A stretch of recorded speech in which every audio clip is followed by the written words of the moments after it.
Magpapatupad ng full alert ang National Capital Region Police Office simula November 28 bilang paghahanda sa malawakang trillion peso march protestang gaganapin sa November 30.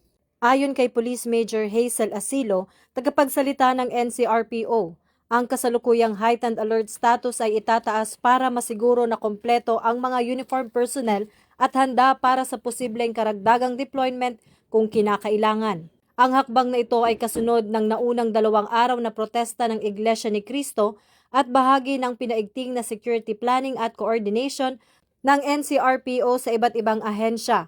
Magpapakalat ng Civil Disturbance Management, Negotiation, Monitoring at Arrest Teams ang Metro Cops, kasabay ng live monitoring gamit ang CCTVs upang masubukan ang mabilis na pagtugon sakaling dumami ang mga dadalo. Dahil ito ang bagong PNP para sa bagong Pilipinas, serbisyong mabilis, tapat at nararamdaman.